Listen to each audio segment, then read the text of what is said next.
अपनी प्रभुता का बखान करने लगा।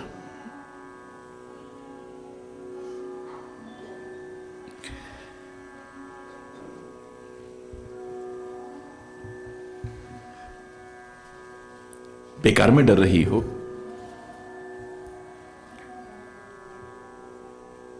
मेरे बराबर योद्धा, मेरे बराबर शूरवीर कौन है?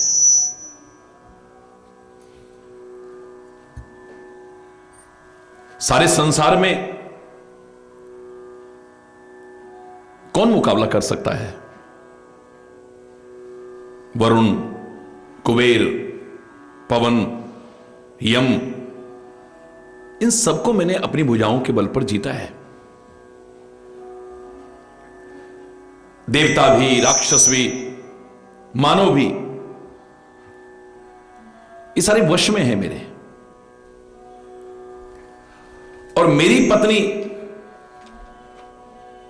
मंदोदरी के मन में भय अनुचित है। मंदोदरी ने हृदय में विचार कर लिया, लगता है कि इसका समय आ चुका है। शायद इसीलिए इसके अंतर में अभिमान जागृत हो चुका है। उल्टी मति हो चुकी है इसकी, विपरीत मति हो चुकी है, कुमति हो चुकी है,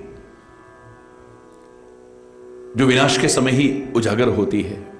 विनाश काले विपरीत बुद्धि।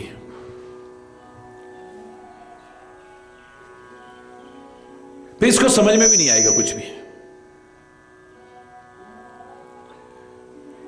ज्ञान रूपी दवा भी उसी के काम आएगी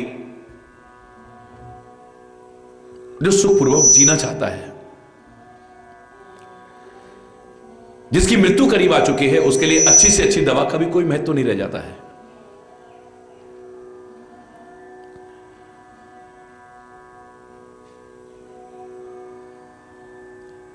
किसी के ये कहने पर कि महाराज जी फला व्यक्ति भगवान के लिए, देवताओं के लिए, महापुरुषों के लिए बहुत बकवास कर रहा था,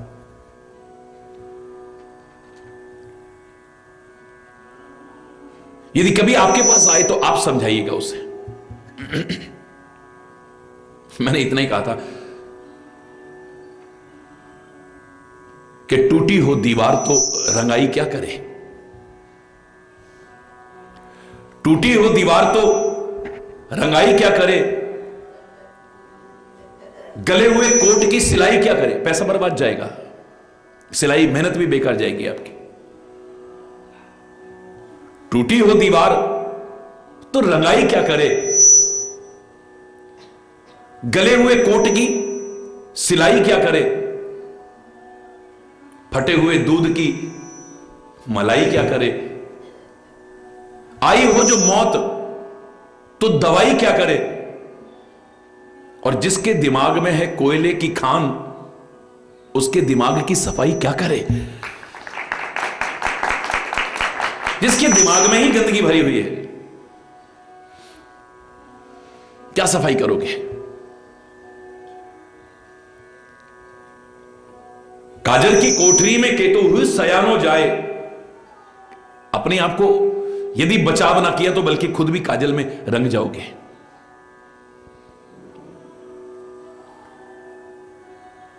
काल विवश हो चुका है ये, इसके अंतर में अभिमान आ चुका है। और याद रखना, अभिमान चाहे किसी भी चीज का क्यों ना हो, एक दिन हमारे पतन का कारण बनता है।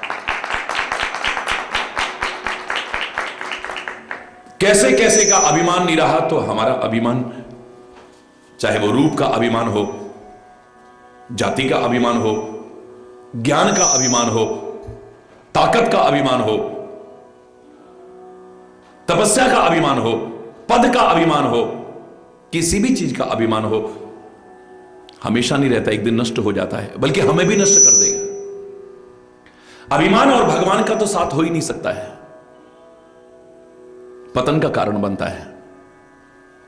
और अभिमानी का सिर एक दिन अवश्य ही नीचा होता है, याद रखना।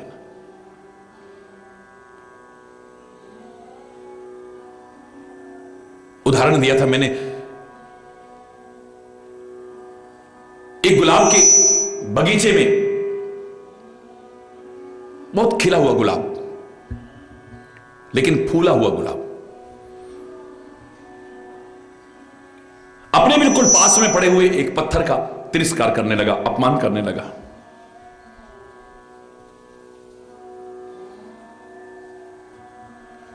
फूला हुआ है, ऐसे फूला होता तो अच्छा लग रहा है, लेकिन अभिमान में भी फूला हुआ है।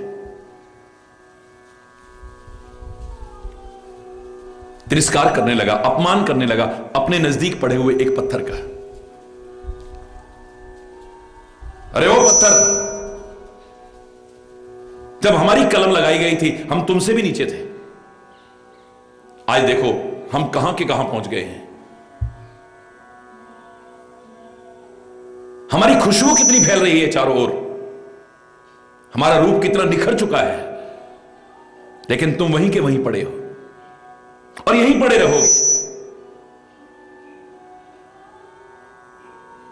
पत्थर कहने लगा, मुझे खुशी है जो मेरे साथ में कभी था आज कहां से कहां पहुंच गया है।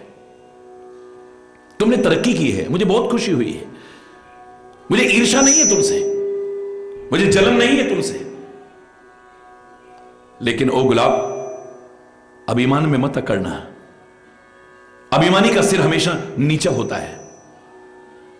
भविष्य के गर्त में छुपा हुआ है कि कब कौन कहां से कहां आ जाए और कहां से कहां पहुंच जाए, कोई पता नहीं है। नीचे हो तो हीन भावना मत लाना, कोशिश करते रहना, एक दिन बहुत ऊपर पहुंच सकते हो। और अगर परमात्मा की कृपा से ऊपर पहुंचे हो तो अभिमान मत करना, पता नहीं कब नीचे खिसक जाओगे, पता भी नहीं चलेगा।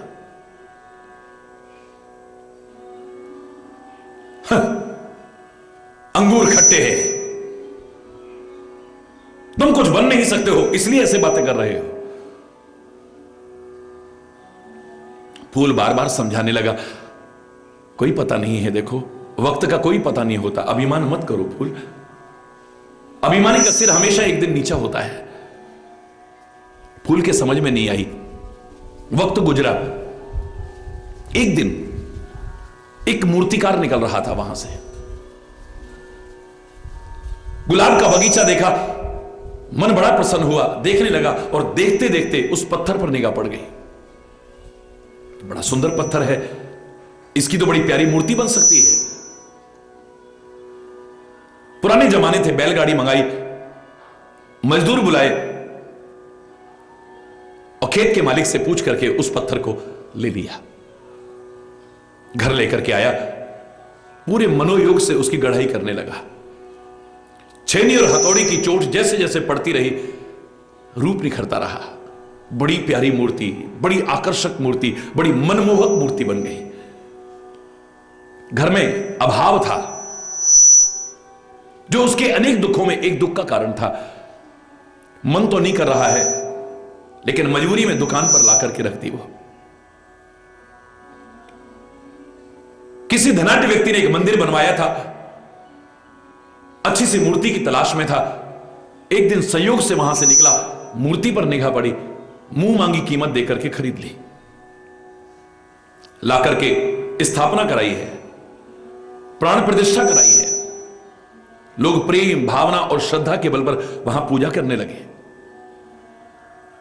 परमात्मा फल नहीं देते हैं, देवी देवता फल नहीं देते हैं, सद्गुरु फल नहीं देते हैं, तीर्थ फल नहीं देते हैं।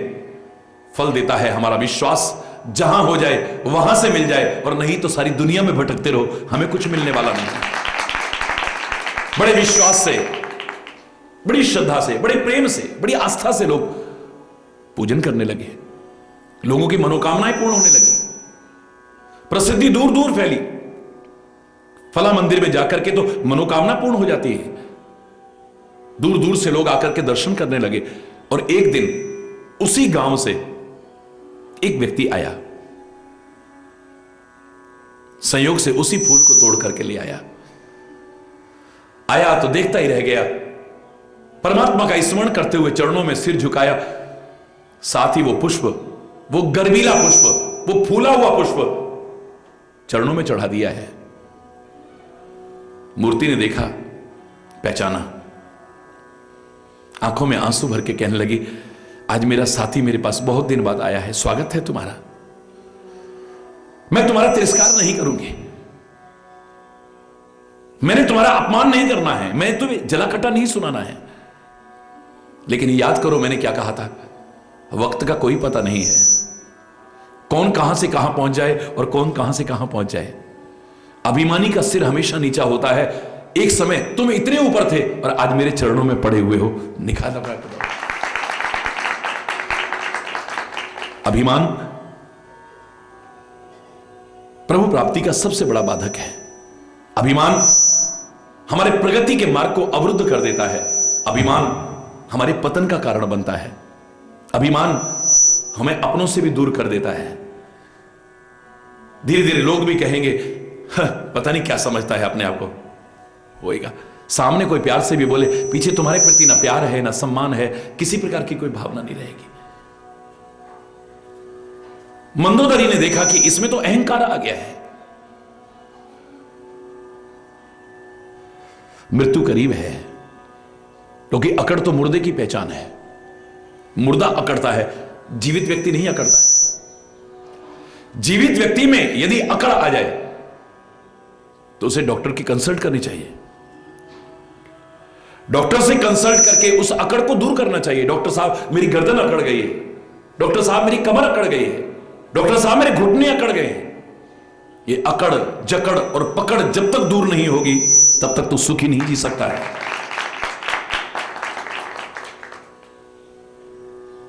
सभा में पहुंचा रावण, मंत्रियों से पूछता है शत्रु से किस प्रकार से मुकाबला किया जाए। सारे के सारे मंत्री एक स्वर में कहने लगे, महाराज क्यों शर्मिंदा करते हैं आप भयभीत क्यों होते हैं, आप इस तरह से विचार भी क्यों कर रहे हैं। ये बंदर और भालू तो हमारा आहार है, हमारा तो राशन बचेगा। ये जो सेना आ गई है, परमात्मा ने घर बैठे हमारे लिए भोजन भेजा है। प्रहस्त कहने लगा, हे राजन, नीति के विरुद्ध मत करो। तुम्हारे मंत्रियों की बुद्धि बहुत थोड़ी है, ये विचारपूर्वक नहीं बोल रहे हैं। ये जो चापलूस मंत्री होते हैं ये राज्य का नाश कर देते हैं। प्रिय बोलना चाहिए, मधुर बोलना चाहिए, लेकिन तीन लोग अगर किसी डर या लालच से प्रिय बोलेंगे अच्छा नहीं है।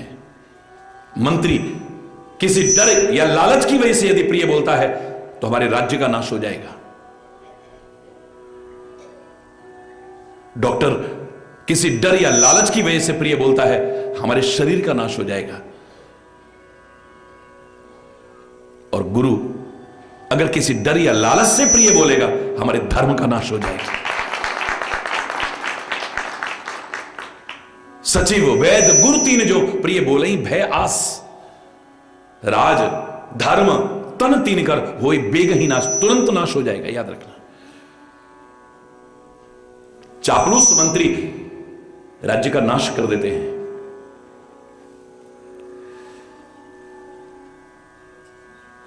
इस तरह से पूरा नहीं पड़ेगा महाराज।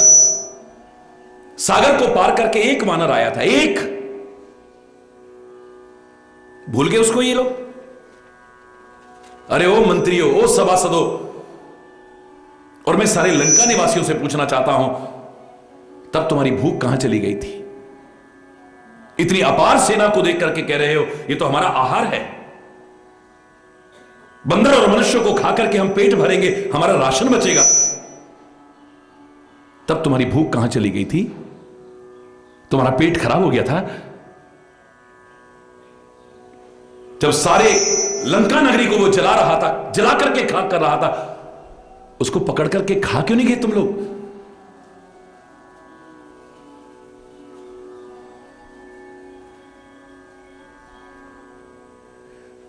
हे रावण महाराज, ये बहुत मीठी मीठी बातें तो कर रहे हैं, लेकिन आपके राज्य का नाश करा देंगे ये। आपके कुल का नाश करा देंगे, लंका का नाश करा देंगे। अरे जिसने सागर पर सेतु का निर्माण कर दिया हो और सेना के सहित सुबेल पर्वत पर आ गया हो, उसको मनुष्य कह रहे हो तुम? क्यों ज्यादा बढ़ चढ़ करके गाल फुला करके बात कर रहे हो? हे राजन, मेरी बात को बड़े आदर के साथ सुनना। मुझे कायर मत समझो, मुझे डरपोक मत समझो।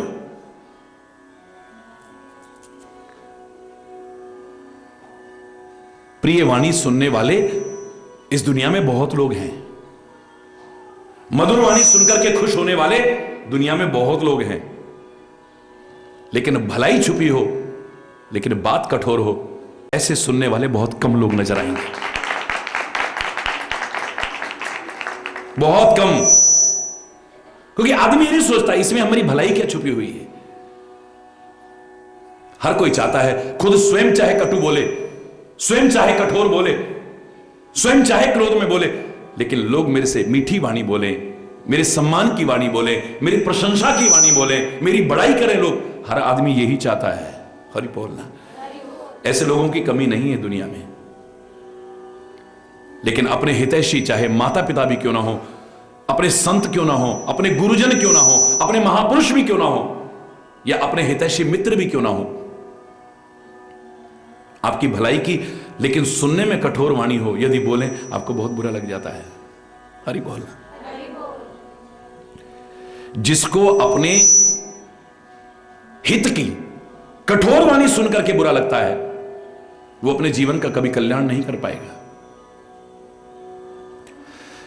आप ये देखिए कि हमारी भलाई किस में है। मैंने आपसे कहा था, एक अबोध बच्चे के नहीं कहता हूं, वो तो डॉक्टर के नाम से डरता है। नहीं मामा सुई लगाएगा, सुई लगाएगा, डॉक्टर के नाम से डरता है। लेकिन जिसको थोड़ी भी बुद्धि और विवेक है, वो जानता है कि डॉक्टर जो करेगा मेरी भलाई के लिए करेगा। वो मीठी गोली देगा तो भी मेरी भलाई के लिए, कड़वी गोली देगा बोल रहा है तो भी भलाई के लिए, चीरा लगाएगा तो भी, ऑपरेशन करेगा तो भी, और यहां तक कि जहर आगे फैलने लगे, महत्वपूर्ण से महत्वपूर्ण अंग को भी यदि काट के फेंक देता है, उसकी कोई शत्रुता नहीं है, वो हमारी भलाई के लिए ही कर रहा है। उस समय बहुत बुरा लगता है, बहुत बुरा। लेकिन जो समझदार है वो कभी बुरा नहीं मानता है। इसकी कोई दुश्मनी थोड़ी है मेरे से, ये मेरी भलाई के लिए कर रहा है। पुराने लोग भी कहा करते थे, आंवले का खाया और बुजुर्गों का कहा बाद में पता चलता है, उस समय नहीं। काश हमने मान ली होती अपने मां बाप की बात, काश मान ली होती अपने गुरु महाराज की बात, काश मान ली होती अपने फलाने मित्र की बात जो हमारी भलाई के लिए कह रहा था और हम उससे नाराज हो गए थे। आज हमें ये दिन न देखने पड़ते। कितने लोग कितनी बार ऐसा कहते सुनते मिलते हैं। सुमति और कुमति की पहचान क्या है? अच्छी मति और बुरी मति की पहचान क्या है? अनुकूल और प्रतिकूल मति की पहचान क्या है? विभीषण ने भी कहा था, ओ रावण तेरी कुमति पैदा हो गई है। बड़ा गुस्सा आया था। मेरी कुमति, मेरी बुरी मति, विपरीत मति किस आधार पर कह रहे हो? बोले महाराज, सुमति और कुमति सबके अंतर में रहती हैं, और जहां सुमति है वहां सुख संपदा होती है, और जहां कुमति वहां विपत्तियां ही विपत्तियां आती हैं, याद रखना। लेकिन सुमति और कुमति की पहचान क्या है? जब अपने शत्रु हमें मित्र की तरह लगने लग जाए और अपने हितैषी तुम्हें दुश्मन की तरह लगने लग जाए, तब समझ लेना कि कुमति यानी बुरी मति यानी विपरीत मति आपकी उजागर हो चुकी है, और विनाश के समय ही उजागर होती है। वो जो हमारा भला चाहते हैं वो बुरा लगने लग जाते हैं।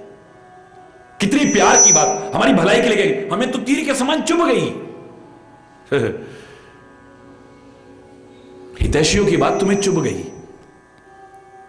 याद रखना, तुम्हारे अंदर अगर कोई शूल चुभा हुआ है, कोई कांटा चुभा हुआ है, उसको निकालने के लिए चाहे डॉक्टर हो या कोई भी प्रयास करेगा तो वो एक और शूल चुभाता है, लेकिन उसका उद्देश्य शूल चुभाना नहीं है। जितना पहले से घाव है उससे भी कहीं अंदर तक ले जाता है, लेकिन अंदर डाल के जो पहले से चुभा हुआ शूल है उसे बाहर निकाल करके तुम्हें कष्ट से मुक्त कराने की कोशिश करता है। बिना अंदर चुभाए हुए निकलेगा नहीं। लेकिन तुम्हें बुरा लगता है, बहुत बुरा लगता है। यही हमारी कुमति की पहचान है। यही हमारी, हम कितने भी अपने आप को समझदार समझते हो, बुरी मति की पहचान है, विपरीत मति की पहचान है। फलाना तो हमारा लंगोटिया यार है। लंगोटिया यार वो कैसे? रात को साथ बैठ के पीते ना हम रोज। हरि बोलना।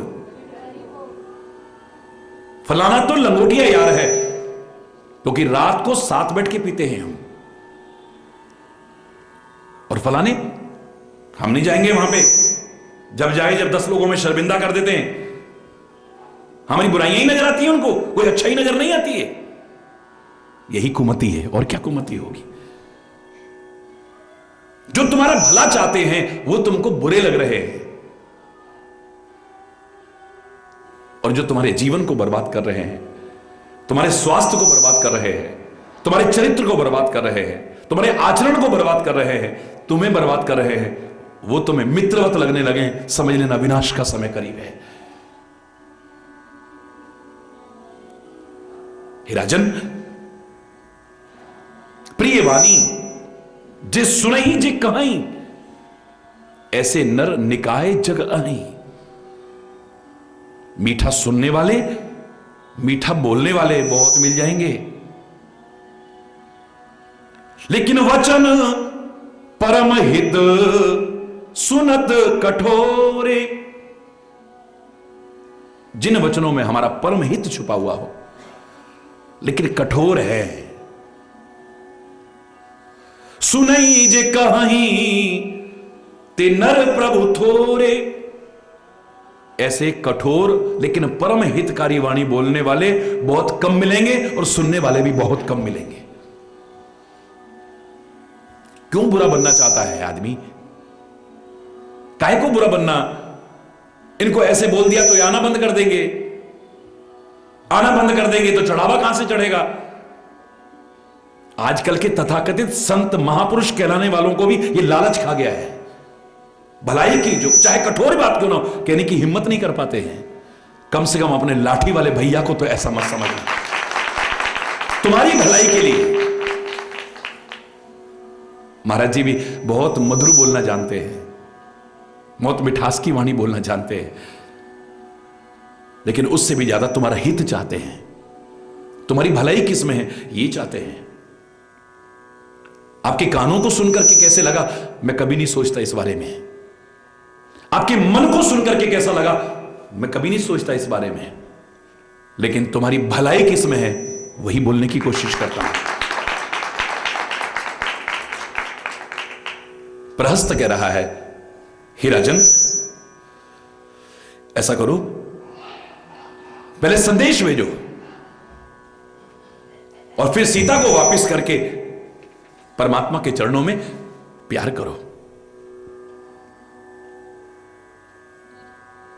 अगर वो अपनी स्त्री को वापस पाकर के लौट जाते हैं तो फिर दुश्मनी मत बढ़ाओ। दुश्मनी जितनी बढ़ा लो, बढ़ा सकते हो। पुराने लोग कहा करते थे, रार और छाछ बढ़ाने में ज्यादा देर नहीं लगती है। कितना बढ़ा लो इसे, इसका कोई अंत नहीं है। पीढ़ी दर पीढ़ी दुश्मनी चली आएगी। छाछ में भी आप पानी डालते रहिए,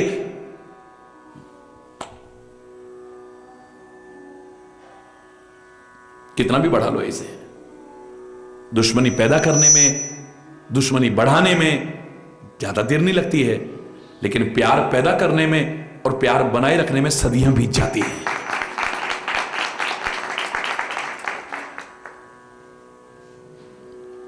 अगर वो लौट जाते हैं तो व्यर्थ में रार मत करना, मत बढ़ा नरार, और नहीं तो फिर युद्ध भूमि में सामने योद्धा की तरह लड़ो। हे स्वामी, मेरी बात को मानना। अगर आप मेरी बात को मानते हो, उभय प्रकार सुजस जग तोरा, सारे संसार में आपका अच्छा यश फैलेगा।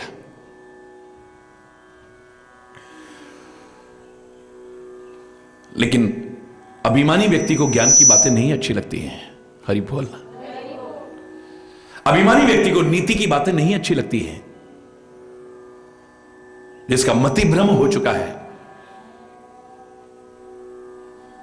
उसे हित उपदेश अच्छा नहीं लगता है।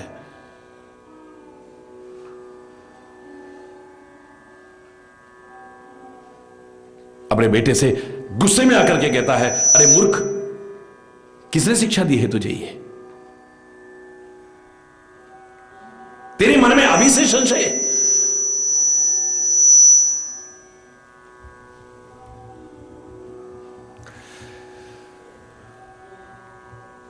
प्रश्न ने देखा कि इसकी अब समझ में नहीं आएगी, वो भी लौट गया है। हित मत तो ही न लागत कैसे, काल विवश कहूं भेषज जैसे। तेरे को हित की बात उसी तरह से अच्छी नहीं लग रही है जैसे जिसकी मौत आ जाती है तो उसे दवाई नहीं लगती है। हरि बोल।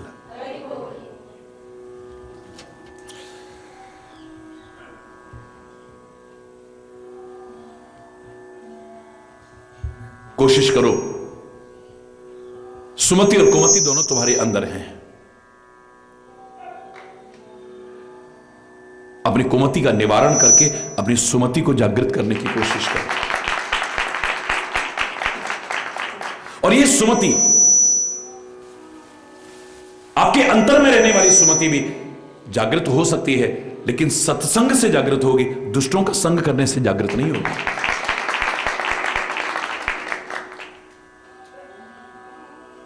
सुमति अगर आपको मिल गई ना, समझ लो सब कुछ मिल गया है तुम्हें। चाहे हरि चैतन्य हो या कोई भी संत महापुरुष हो, लाखों की भीड़ में अगर कुछ बोलने को कहा जाए कि शुभ कामना दीजिए, शुभ आशीर्वाद दीजिए, व्यक्तिगत तौर की बात नहीं कर रहा हूं, अब क्या कहोगे? बोलो, क्या कहोगे आप? क्या कहोगे? बड़े से बड़े महापुरुष भी जब सामूहिक रूप से कोई शुभ कामना या आशीर्वाद देना चाहते हैं तो ये नहीं कहेंगे आपके पास गाड़ियां हो जाएं, आपके पास बंगले हो जाएं, आपका व्यवसाय बढ़ जाए, आपकी शादियां हो जाएं, आपकी संतानें हो जाएं। नहीं नहीं नहीं, ईश्वर अल्लाह तेरो नाम, सबको सन्मति दे भगवान।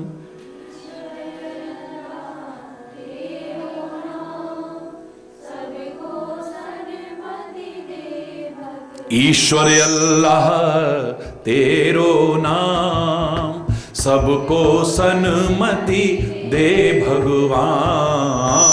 ईश्वर अल्लाह तेरो नाम, सबको सन्मति दे भगवान। रघुपति राघव राजा राम, पतित पावन सीताराम। रघुपति राघव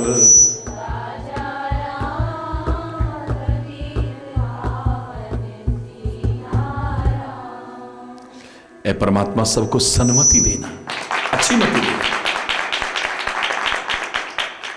आपकी गति, अच्छी गति या दुर्गति आपकी मति के ऊपर निर्भर करती है, याद रखिए। कुमति होते हुए परमात्मा के तो मिलना तो दूर, करीब भी नहीं फटक पाओगे, उसके बारे में तो भूल ही जाओ। आप स्वयं स्वीकार करते हो, रोज आरती में बोलते हो, तुम हो एक अगोचर, सबके प्राणपति, किस विधि मिलऊं दया में तुमको मैं कुमति। हे दया में, जब तक मेरी कुमति है, जब तक मेरी बुरी मति है, जब तक मेरी विपरीत मति है, उसके रहते आपके करीब नहीं आ सकता हूं। उसको सत्संग अच्छा नहीं लगेगा, उसको गुरु के वचन अच्छे नहीं लगेंगे, उसे परमात्मा के प्रति आकर्षण नहीं रहेगा। गलत संग अच्छा लगेगा, गलत बातें अच्छी लगेगी, गलत देखना अच्छा लगेगा, गलत सोचना अच्छा लगेगा और जीवन को बर्बाद कर देता है।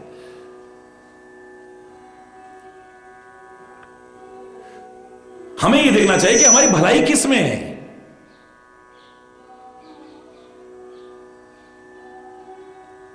हमें नीति बनाई गई थी सत्यम ब्रूयात, सत्य बोलो। लोगों ने कहा सच ही बोलना चाहिए।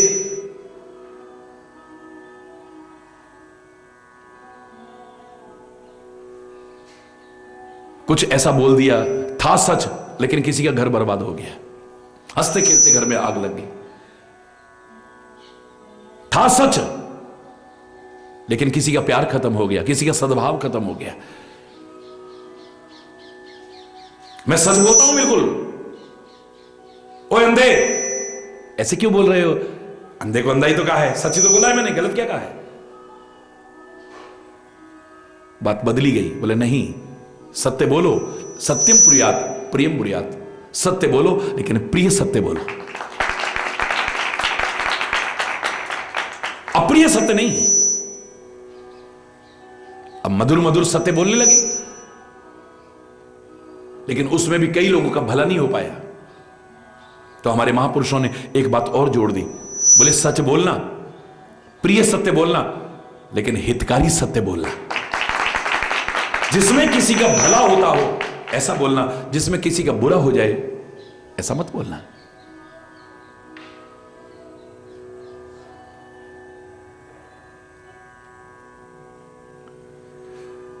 कठोर लेकिन हितप्रद वचन मुझे लगता है कैसे होते हैं, जैसे गन्ना होता है, दिखने में बड़ा कठोर है, दिखने में बड़ा कठोर है गन्ना, लेकिन उसमें रस और मिठास क्या छुपा हुआ है, जब व्यवहार में लाओगे, उपयोग में लाओगे, तब पता चलेगा तुम्हें उस गन्ने में क्या रस है, क्या मिठास है। आंवला बहुत खारा लगता है, खट्टा खट्टा लगता है, लेकिन जब उसे चूसते रहो, छूंछ रह जाए, उसके बाद पानी पियो, मिश्री की मिठास भी फीकी लगती है, इतना मीठा लगता है। ऐसे ही हित की कठोर बात सुनने में बहुत बुरी लगती है, लेकिन समझदार बनकर के, अच्छी मति जागृत करके सुना, अपनाया, जीवन संवार देती है। हरि बोलना। मैं तो बार बार कहा करता हूं, ये शुभ कामना है मेरी, शुभ कामना है मेरी, प्रभु सबको दे सुमति, सद्भावना है मेरी, प्रभु सबको दे सुमति, सद्भावना है मेरी। आओ मिल के विचार करें, आओ मिल के, पहले हम आप सुधरें, फिर सबका सुधार करें, पहले हम आप सुधरें, फिर सबका सुधार करें। हनुमान चालीसा बोलते हो, रोज प्रार्थना करते हो,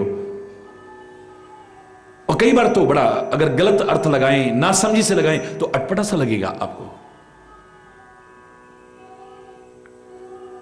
साक्षात रुद्रावतार हनुमान जी से हम कह रहे हैं, कुमति निवार सुमति के संगी। कुमति का निवारण करके सुमति का संग कर रहे हैं,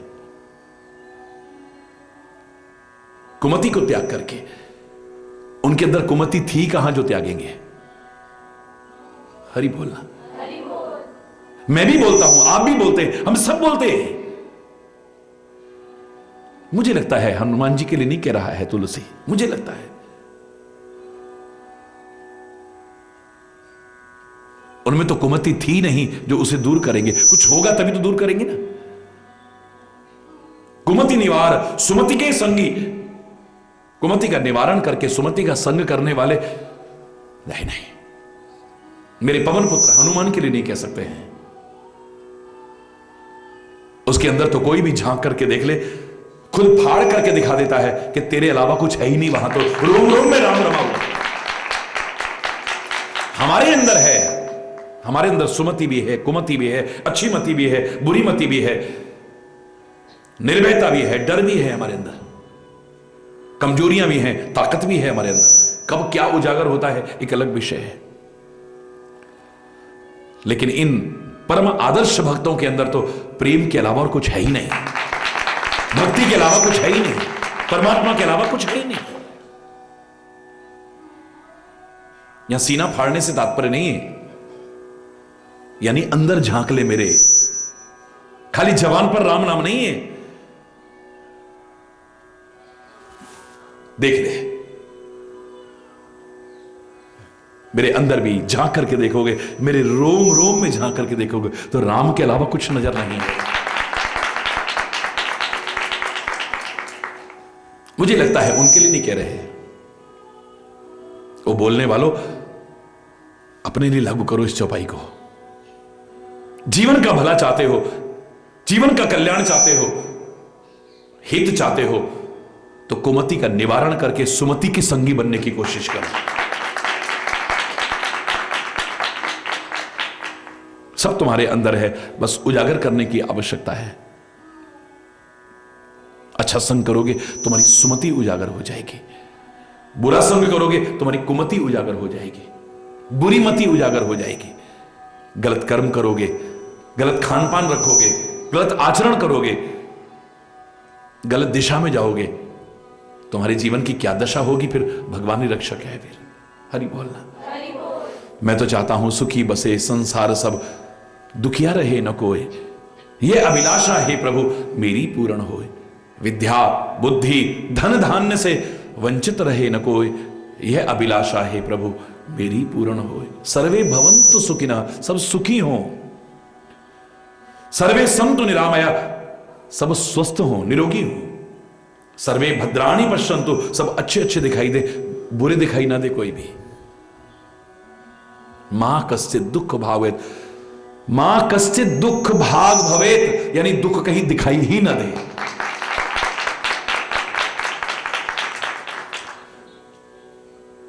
और खाली चाहने से कुछ नहीं है, करने से होगा। दुखी कोई नहीं होना चाहता है, सब सुखी होना चाहते हैं, लेकिन गलत दिशा में प्रयास करोगे तो सुख से दूर ही भागते जाएंगे, दूर होते जाएंगे। जो हम चाहते हैं उस तरह का प्रयास भी तो हमारा होना चाहिए ना। जानबूझ करके अपने पैरों पर कुल्हाड़ी ना मारे हम, जानबूझ करके चाहते हुए भी सुख दुख की राह पर चलने की कोशिश ना करें। और मुझे लगता है कई बार राह तो एक ही है, बस दिशा की बात है, डायरेक्शन की बात है, गलत दिशा में प्रयास ना करें। सही दिशा में प्रयास करना, जीवन की दशा अपने आप समझ जाएगी, समझ जाए।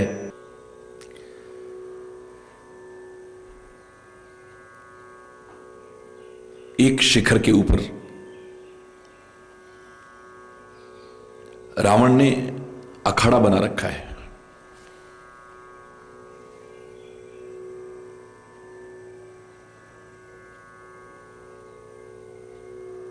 नाच हो रहे हैं, ढोल बज रहे हैं, नगाड़े बज रहे हैं, अत्यंत वैभव दिखाई दे रहा है।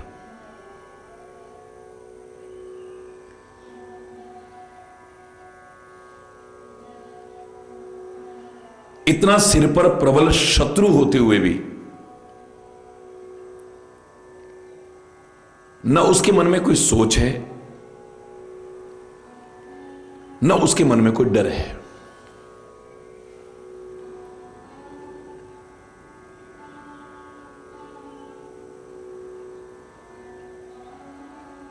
अभिमान के कारण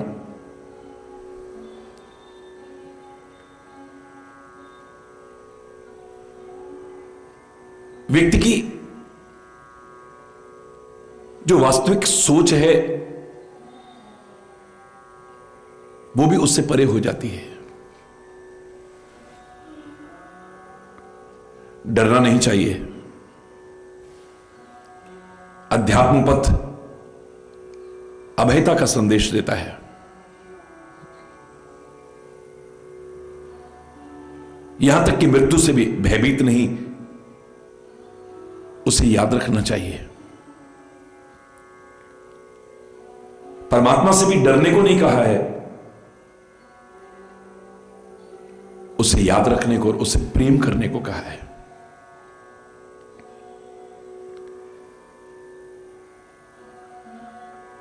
डर हो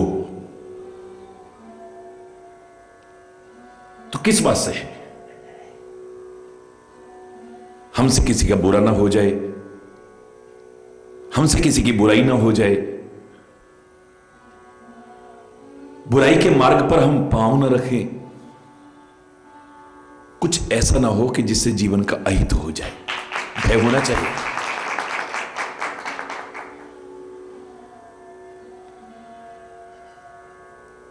बाकी तो परमात्मा से भी प्यार करो, याद करो उसे।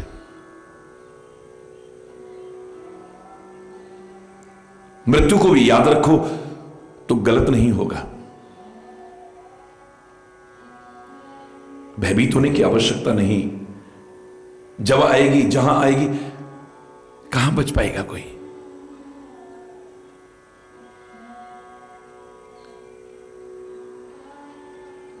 लेकिन व्यक्ति को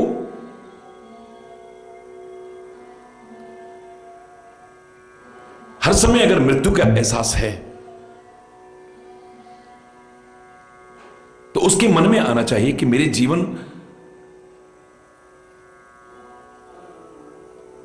का जो उद्देश्य है मैं उसे पूरा कर पाऊं, निरर्थक ना जाए मेरा जीवन, सार्थक हो जाए मेरा जीवन। अपने जीवन को मैं बेकार करके ना जाऊं। महाराजा परीक्षित को यह पता चला कि 7 दिन बाद तक्षक नाग के काटने पर मृत्यु हो जाएगी।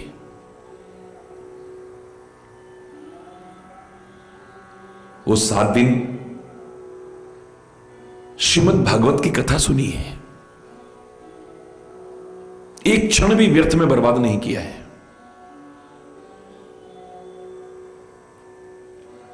और हम विचार करें तो हमारे जन्म के साथ जो मृत्यु जुड़ी है वो भी 7 दिन के अंदर ही तो है।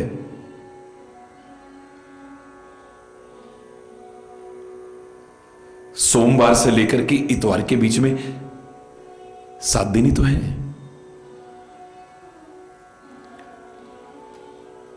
जिसके साथ भी जाना शब्द जुड़ा है ये 7 दिन में ही तो है। और ये तो बहुत बड़ी बात हो गई। हर व्यक्ति इससे भी ऊपर चिंतन रखता है, जानता है।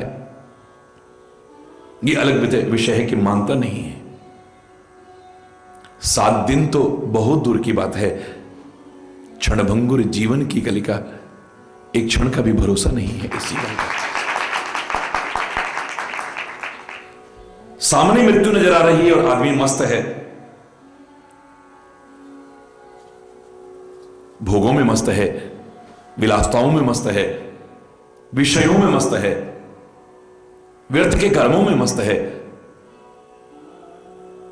इसका तात्पर्य विचार का अभाव है, विवेक का अभाव है। पशुवत प्रवृत्ति है। एक बूचड़ खाने में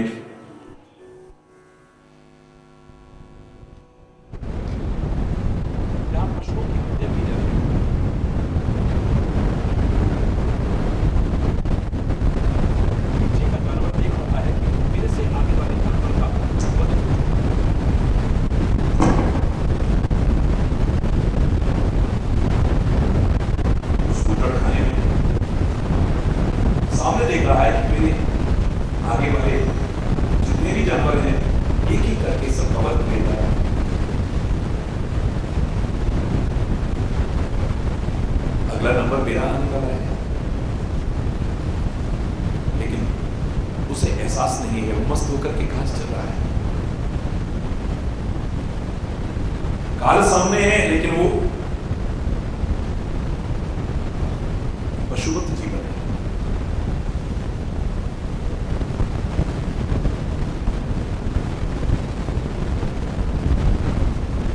जहां विचार है, जहां अच्छा चिंतन है, जब विवेक जागृत हो जाता है तो व्यक्ति सक्रिय हो जाता है, कर्मठ हो जाता है, तत्पर हो जाता है अपने जीवन के कल्याण पथ की ओर।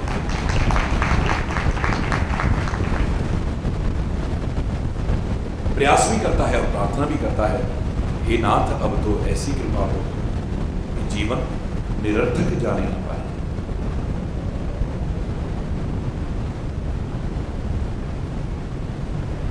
मैंने कहा था एक बड़ा सुंदर चित्र किसी पत्रिका में छपा, मैंने देखा कितना सुंदर भाव है। एक सर्प के मुख में मेंढक है और मेंढक सर्प के मुख में रहते हुए भी सामने जाते हुए मच्छर को जीभ बाहर निकाल करके पकड़ने की कोशिश कर रहा है। जहां ये एहसास कराने की कोशिश की गई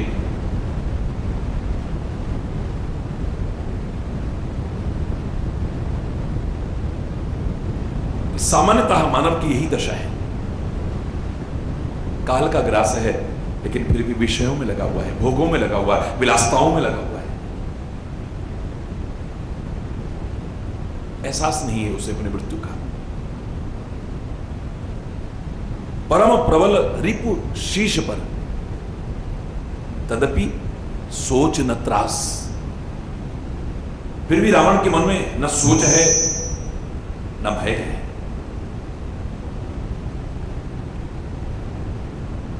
यह लंका त्रिकूट पर्वत पर स्थित है, यानी इसके 3 शिखर हैं। 3 शिखर में एक शिखर पर अखाड़ा बना रखा है इसने, एक शिखर पर लंका अवस्थित है और एक जो सुबेल पर्वत है उस पर श्री राम आए हुए हैं सेना सहित। मुझे लगता है, अपनी भावना से लगता है कई बार कि अपने 3 शिखरों में से एक शिखर खाली रखा हुआ है कि श्री राम आएंगे, कभी यहां निवास करेंगे। उसने एक कोना खाली रखा हुआ है, पर हमने तो अपने हृदय में कोई कोना खाली नहीं रखा कि इसमें मेरे परमात्मा कभी आएंगे, मेरे सद्गुरु कभी आएंगे।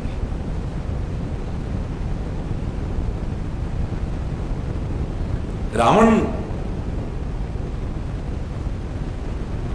एक कोना खाली रखता है, उस कोने में श्री राम सेना सहित आकर के प्रवास कर रहे हैं।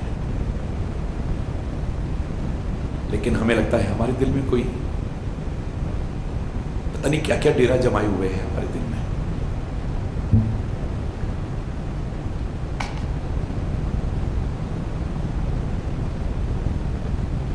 परमात्मा श्री राम विश्राम कर रहे हैं। बड़ भागी अंगद हनुमाना, चरण कमल चापत विधि नाना। अंगद और हनुमान बड़े सौभाग्यशाली हैं, बड़भागी हैं। भगवान के चरण दबा रहे हैं, चरण चाप रहे हैं। बड़ा सा बड़ा पद भी परमात्मा के पद कमल से बोना ही नजर आता है।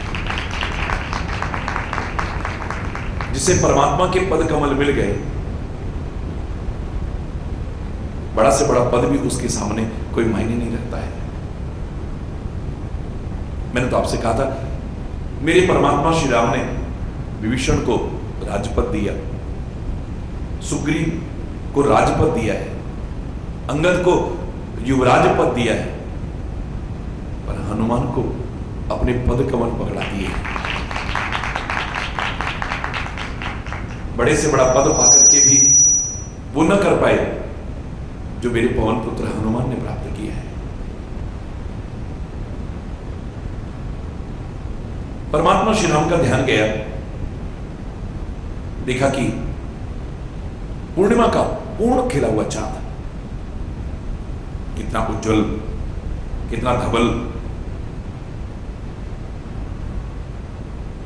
बड़े प्रसन्न हुए परमात्मा श्री राम उसकी शीतलता देख करके, उसकी उज्जवलता देख करके, उसकी धवलता देख करके।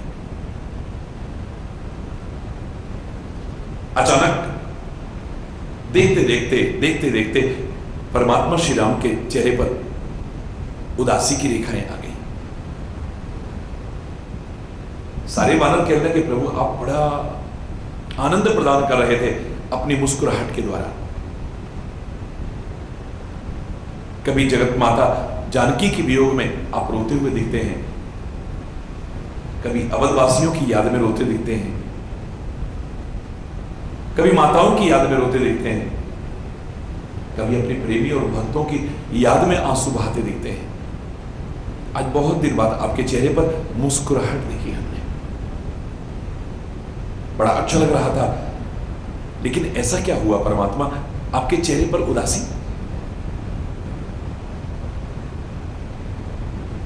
भगवान बोले, बड़ा अच्छा लग रहा था चंद्रमा की वो धवलता, उज्जवलता, शीतलता देख करके, लेकिन जब इस चंद्रमा में भी काला धब्बा मैंने देखा तो मुझे अच्छा नहीं लगा। इतने प्यारे चंद्रमा में भी काला धब्बा। सुग्रीव कहने लगा, प्रभु ये चंद्रमा में काला धब्बा और कुछ नहीं है,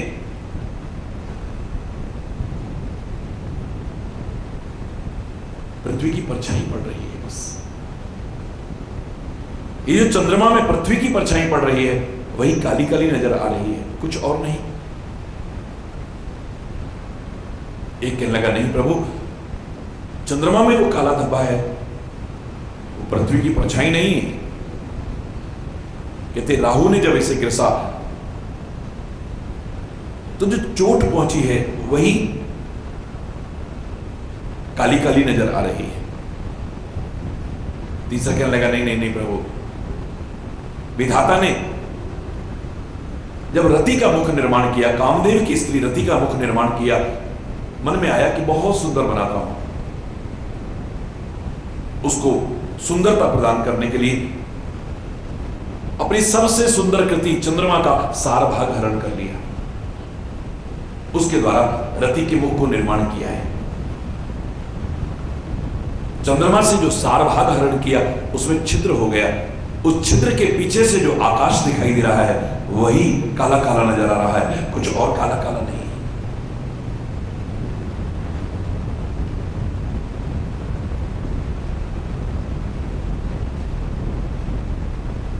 कोई कहने लगा, नहीं नहीं प्रभु, जैसे मां अपने बच्चे को नजर ना लग जाए काला टीका लगा देती है, मुझे लगता है उस विधाता ने अपनी कृति बड़े सुंदर चंद्रमा को कहीं नजर ना लग जाए इसलिए काला टीका लगा दिया है, कुछ और नहीं है। ये कहना, नहीं नहीं नहीं प्रभु, चंद्रमा को कलंक का टीका लगा हुआ है। अपने गुरु बृहस्पति की पत्नी के प्रति इसके मन में गलत भावना आई, जो इसके अंदर कलंक का टीका लगा हुआ है। कोई कुछ कहता है, कोई कुछ कहता है। चंद्रमा का एक ही काला धब्बा सबको अलग अलग नजर आ रहा है। परमात्मा श्री राम कहने लगे, मैं बताऊं चंद्रमा में काला धब्बा क्यों है? बोले, हां प्रभु आप बताइए ना। प्रभु कह, गर्ग बंतु ससिकेरा, चंद्रमा का एक प्रिय भाई है विष, दोनों का उद्गम एक ही स्थल से है, तो ये सहोदर है, एक ही उदर से पैदा हुए। उस जहर को जो प्रिय भाई है चंद्रमा ने अपने हृदय में निवास दिला रखा है, वो जो विष इनके हृदय में बसा हुआ है बोले वही काला काला नजर आ रहा है, कुछ और नहीं। और इसका प्रमाण है उस जहर के द्वारा ही ये चंद्रमा जो इतना शीतल है, इतना उज्जवल है, इतना धवल है, जो विरही लोग होते हैं, वियोगी लोग होते हैं, जो अपने प्रियजनों से दूर होते हैं, उनको जलाता है। सारी सारी रात नींद नहीं आती है उन्हें, और कुछ नहीं है। सभी कहने लगे, हे हनुमान जी, आप भी तो बताओ ना, चंद्रमा में काला धब्बा क्यों है? हनुमान चुप है। बताओ ना। हनुमान नहीं कहते। आखिर में श्री राम कहते हैं, हे पवन पुत्र, तुम भी तो बताओ ना, चंद्रमा में काला धब्बा क्यों है? हनुमान कहते हैं, हरि बोल, जोर से